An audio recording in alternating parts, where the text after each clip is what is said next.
My name is Ellison Baird, and until last Thursday morning, I thought the worst thing in my life was forgetting to defrost chicken before dinner.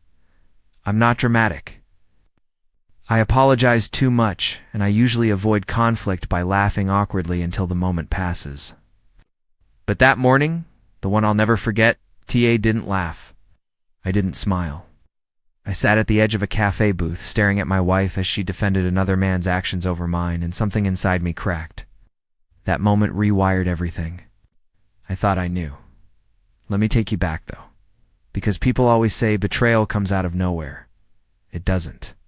It creeps in quietly through unlocked phone screens, late-night texts, and little laughs you were never supposed to hear. Hazel and I met 9 years ago at a farmer's market in Connecticut. I was the quiet guy selling handmade bookmarks for a charity fundraiser. She was this bright, ambitious woman in a lavender dress who asked if I had one with a quote by Virginia Woolf. I didn't. She smiled and said, "Then make one. We've been together ever since we were." She worked in advertising, client strategy director, whatever that meant. I never fully understood her job, but I listened when she talked about it, about brainstorm meetings, elevator pitches, deadlines, and eventually about Jace, her new coworker. Jace said this. Jace thinks that. At first I thought he was just one of those people that naturally dominated conversation. It's like a charismatic golden retriever in a blazer. Then she started working late. Then there were conferences overnight. Trips. One time, she left her iPad open on the kitchen counter. I wasn't snooping, I swear. I just walked past and saw a notification flash. Jace. Don't forget our secret handshake. I stared at it, actually convinced myself it was some dumb inside joke. I even asked her about it. She laughed a little too hard and said, "Oh, my God, you're not jealous, are you?" Jace flirts with everyone, it's like his brand. I laughed too because I wanted to believe that, because believing anything else would mean stepping into the kind of pain I wasn't built for. But things kept shifting, slowly. She stopped telling me about her day. She changed her passcode. She became defensive over nothing. One night I asked her if she wanted to go away for the weekend. Her answer, "I think I need some space, Ellison." Get weirdly clingy when I'm busy, clingy. That word hit harder than I expected. I didn't say anything, just nodded and changed the subject. But I felt at the distance. It was like our marriage was being rewired from the inside out, and I didn't know how to stop it. Then came the cafe. Wasn't supposed to be there. I'd taken the day off because I hadn't been sleeping. Thought maybe getting out of the house would clear my head. I ended up at a little coffee spot near Hazel's office, the one she said she rarely went to. I was halfway through a lukewarm espresso when I heard her laugh. It laughed the one I hadn't heard at home in weeks. I turned and saw her Hazel sitting across from Jace, her hand on his wrist. She looked happy, unbothered, like I didn't even exist in her world anymore. They hadn't seen me yet. I could have left. I almost did, but something kept me there. Call it desperation, call it instinct. I stood up, walked over, and said, "Hazel." Her face went pale. Jace didn't move. I looked at both of them and asked, "What is this?" She stuttered, then said it the sentence that destroyed me more than anything else ever could. "Ellison, don't do this. You're making a scene, Jace. Didn't do anything wrong." She defended him, not me, not her husband. Him. I don't remember planning the words I said next. They just came out clear, final, and sharper than anything I'd ever said in my life. "Then you can have him." She blinked. I walked out. That was 4 days ago, and I haven't heard from her since. When I got back to the house that day, everything felt too quiet. You know, the kind of silence that buzzes in your ears and makes you question whether you've gone deaf or insane? That's what our living room sounded like. I stood there, still wearing my jacket, still in shock, just staring at the framed wedding photo we'd never taken down. Hazel was laughing in it, hair blowing in the wind, and I looked like a man who believed he'd won the lottery. But I hadn't. I'd been a placeholder. I didn't know what to do. I didn't cry. I didn't shout. I just stood there. Hours passed. I don't even remember sitting down, but when I came to, the sun was setting and the room was dark. "Come home." I checked my phone. Nothing. Then something strange happened. I started blaming myself. Maybe I really had been too clingy. Maybe I'd stop being fun, stop being interesting. I went through old texts, scrolling up to see if there was a version of me she had once loved, and if maybe I had just slowly faded out. And you know what? In the older ones, she called me Sunshine. Somewhere along the line, that nickname disappeared. I tried to sleep that night, but couldn't. Every creak of the floorboards made me think she was finally coming back. When the front door opened around 2:15 a.m., I pretended to be asleep on the couch. She didn't say a word, just walked past me, quietly went upstairs, shut the bedroom door. The next morning I expected something, an apology, a fight to anything. But instead, she came downstairs already dressed for work, phone in hand, avoiding eye contact. She poured coffee like nothing had happened, then casually asked, "Are you still taking the car today?" That was it. Was all I got.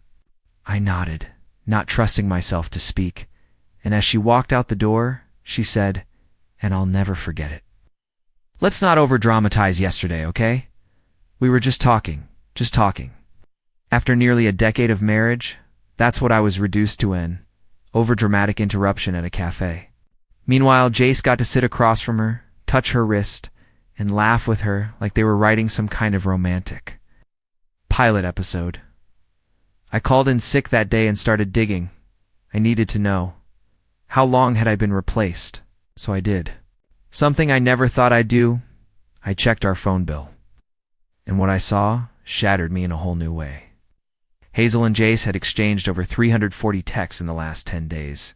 I never thought I'd be the kind of person who spies on his spouse, but that morning, sitting at the kitchen table, I realized I had two choices: stay in the dark or find the truth, and finally stop pretending everything was fine. So I opened my laptop and began going through our shared phone bill in more detail, call logs, timestamps, patterns. There it was, a clear trail. Hazel and Jace had been texting each other every single day, usually late at night and always for long stretches. Not just to see you tomorrow or a nice job at work. These were full-blown conversations that sometimes lasted until after midnight and days, when she told me she was too tired to talk. I scrolled further. Some messages were during our dinner hour. Others at times when we were supposedly sitting on the couch together watching TV. It was like I was living beside her, and she was living inside her phone, inside a second life I wasn't part of. Still, there was no proof of what they were saying until I got desperate enough to check her old tablet, the one she stopped using a few months ago. She always left it in the hall drawer. I plugged it in, charged it, and waited. When it came to life, I found what I was dreading. Her messages had been syncing. Some were innocent, some weren't. I saw pictures of coffee cups on conference tables with "Guess whose hand this is" captions. One message from her said, "Sometimes I think you understand me better than anyone ever has." He replied with a heart emoji, and that's because I actually listen. There was also a blurry mirror selfie her in the office bathroom, dressed in a tight black skirt captioned, "Too much for Monday." To him, not to me. Never to me. I wanted to throw the tablet through the window. Instead, I turned it off, placed it back in the drawer, and sat down on the hallway floor like someone who had just watched a bomb go off in slow motion. She wasn't just emotionally gone, she'd chosen someone else to connect with, to flirt with, to confide in. And the worst part wasn't even the messages. It was realizing how natural it all felt to her, as if betraying me had become part of her routine, like brushing her teeth or locking the front door. That evening I acted normal. I made dinner. I asked how her day went. She answered in single syllables and kept checking her phone, smiling to herself more than once. And I kept thinking, was she texting him right then, under the table, while chewing the chicken I made for her? Later that night, I stood outside our bedroom door, listening. I heard nothing but silence. Still, I couldn't bring myself to open the door. I went back downstairs and slept on the couch again. The next morning, I checked her location history.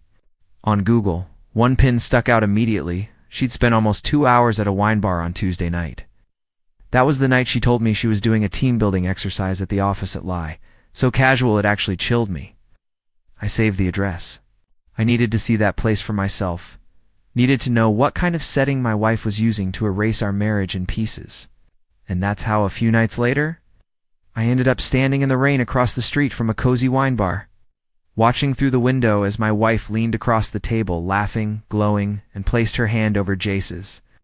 The moment I saw that, I felt nothing. Not rage, not sorrow. But it wouldn't stay that way for long. Because what happened next was the first real sign that this wasn't just some casual affair. This was something far worse. I stayed across the street longer than I should have, soaked to the bone under a dying umbrella, just watching her laugh like the past 9 years had meant nothing. It's strange what the mind focuses on when you're in shock. I wasn't thinking about the betrayal, not about the lies. I was fixated on how effortlessly she looked at him, how she leaned in, touching his wrist the same way she used to touch mine when we were still us. And then, in the middle of a laugh, she raised her left hand to brush her hair back. That's when I noticed at her wedding ring. Our ring was gone. It wasn't like she forgot it at home. Hazel was deliberate about everything. That ring had been a symbol once, was missing, and she didn't even seem to realize or care. She sat there, bare-fingered, like a woman who owed loyalty to no one. Something in my chest cracked. But I kept standing there, rooted to the sidewalk like an idiot. I watched them finish their drinks, watched Jace stand up and pull out her chair like some kind of cheap movie scene, watched her slide her hand into his arm as they walked outside into the night, sheltered under a shared umbrella. They didn't see me. I made sure of that. I waited until they disappeared around the corner, and then I finally turned and walked home. I don't remember the walk at all. My legs carried me on autopilot while my mind played one single thought on repeat. She took the ring off. She chose to take it off at home. I didn't sleep. Sat at the kitchen table, staring at the front door, half hoping she wouldn't come back at all. But around 1:30 a.m., I heard the car pull up. The door unlocked. She came in, smelling like wine and perfume, heels clicking softly on the wood floor. And then I heard it a clink, soft but unmistakable. I crept to the hallway and peeked around the corner. She was dropping the wedding ring into a small porcelain dish by the door, the same dish we used to keep spare keys in like it was a trinket, like it didn't mean anything anymore. She didn't notice me. She just slipped off her shoes and padded, upstairs humming to herself. I didn't follow. I sat there in the dark, feeling like a ghost in my own house. The next morning I waited. I thought maybe guilt would finally eat away at her, maybe she'd sit me down and confess, or at least apologize. But Hazel came downstairs wearing yoga pants and a ponytail like it was just another normal Saturday. When she grabbed her keys, "And wallet?" I asked, trying to keep my voice steady. "Where are you going?"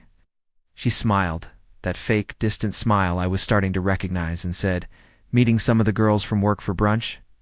I didn't even argue. I just watched her walk. Out, the porcelain dish still holding the wedding ring she didn't bother to slip back on, and it hit me like a freight train. Hazel had already left me. The marriage had ended days, maybe months, ago. I was just the last fool who hadn't gotten the memo. But I wasn't about to let it end like this quietly, in the shadows. If she wanted a clean getaway, she picked the wrong husband.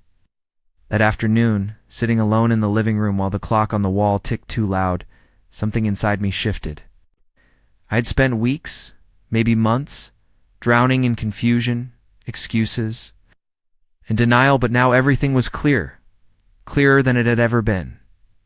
Hazel wasn't conflicted. She wasn't lost or struggling. She had made her decision a long time ago.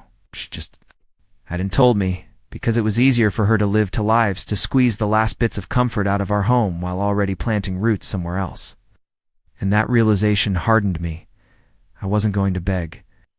I wasn't going to cry at her feet or wait for her to grant me scraps of honesty. I needed a plan, a quiet, careful, final plan. First, I started gathering everything, the synced messages from the tablet, screenshots of her location history, the cafe incident, even copies of our shared financial statements. I wasn't a confrontational guy by nature, but betrayal has a way of teaching you to be methodical. I created a hidden folder on my laptop called Exit and stored everything there. It felt strange, almost surgical, cutting my emotions out of the process. Next, I went to the guest room closet and pulled out a suitcase we hadn't used in years. I packed the essentials: clothes, important documents, my laptop, and an old photograph of my parents, the one thing that still felt untouched by all of this. Ow. Then I called a hotel downtown and booked a room under a different last name. I even created a new email address so Hazel wouldn't see any confirmation emails. She somehow checked my devices. The hardest part was making it all look normal. Spent the rest of the day pretending everything was fine. I washed dishes mode. The Lonovan sent her a text around 4 p.m. "Hope you're having fun at brunch. Pick up some bread if you pass a store." "Like a good little husband," she replied with a thumbs-up emoji. That night, when she came home, she was humming again that same careless little tune. She breezed through the door, tossed her purse on the counter, and started scrolling through her phone without even glancing at me. I watched her from across the room, really looked at her, not the woman I married, but the stranger she had become. She was beautiful. Sure, still effortlessly stunning, but the beauty I used to see had been tied to everything we shared: the late-night talks, the whispered jokes, the dreams. Now it was hollow, like a stunning painting that someone had ripped the soul out of. And in that moment, I realized something even worse than being cheated on. I didn't love her anymore. I loved the memory of who she used to be, the girl in the lavender dress at the farmer's market, not the woman standing in front of me now. Tapping away at her phone, probably messaging him while I sat 10 feet away. I stood up and walked past her without a word. She didn't even notice. I went upstairs, checked my bag one last time, then lay down on the guest bed fully dressed, waiting for morning. Ow. Tomorrow, everything would change. I wasn't going to fight for her. I wasn't going to scream or demand explanations she didn't want to give. No, I was going to do the one thing she never expected from me. The one thing she feared without even realizing it. I was going to walk away. And this time she would have to live with the silence she created. The next morning felt colder than any morning I'd ever known, not because of the weather, it was mild for early spring, but because something inside me had shut down completely. I got up before dawn, showered, dressed, and zipped my suitcase quietly like a man sneaking out of a stranger's house rather than his own. Hazel was still asleep upstairs, curled under our big comforter, breathing evenly oblivious. Brief second, standing in the hallway with my bag in hand, I hesitated. I thought about all the mornings we used to spend together, sharing burnt toast and bad coffee, laughing at dumb jokes only we understood.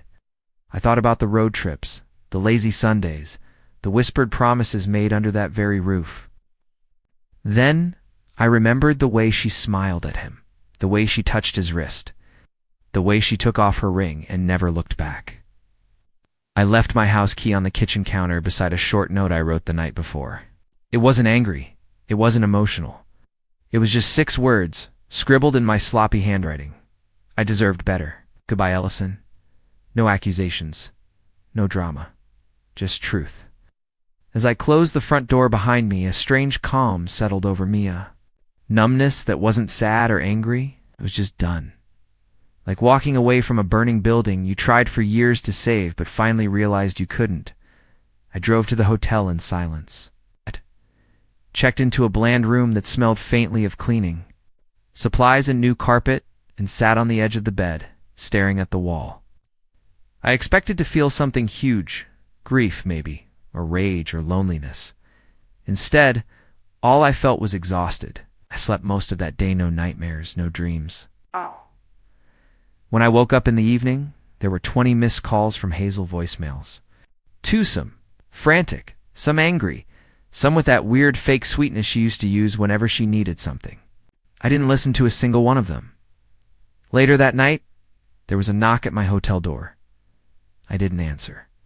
I peered through the peephole and saw her standing, their hair messy, no makeup, wearing the old college sweatshirt she usually only wore when she was scared or sad. Stayed for a few minutes, knocking again, calling my name softly through the door, but I didn't open it. I didn't say a word. Eventually she gave up and walked away. And watching her retreat down that ugly hotel hallway, shoulders slumped, I realized something incredibly freeing. I wasn't her problem anymore. Her choices, her lies, her regrets, They all belonged to her now, not to me. That night, for the first time in longer than I could remember, I slept through the entire night without waking up once.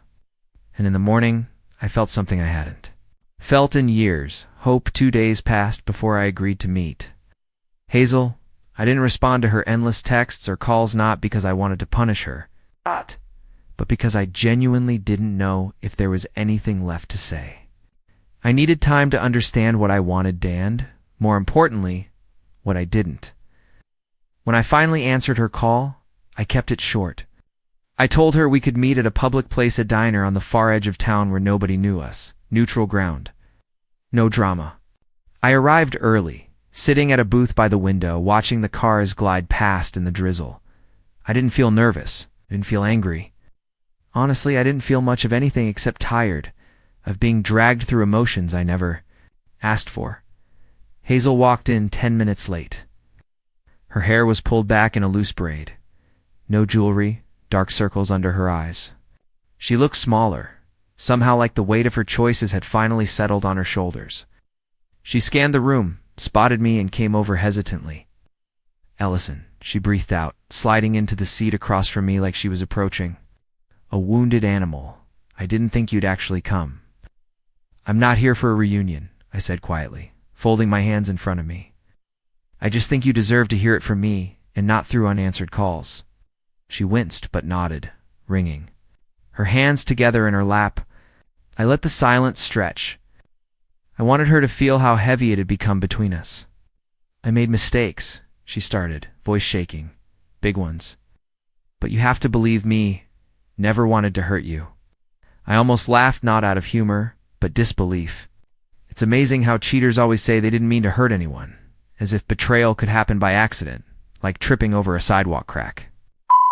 "You didn't hurt me by accident, Hazel," I said, keeping my tone level. "You made choices. Every late night text, every time you lied about working late, every time you smiled at him the way you used to smile at me. You didn't just hurt me, you erased me." She opened her mouth to argue, but I shook my head. "Don't," I said, sharper than I intended.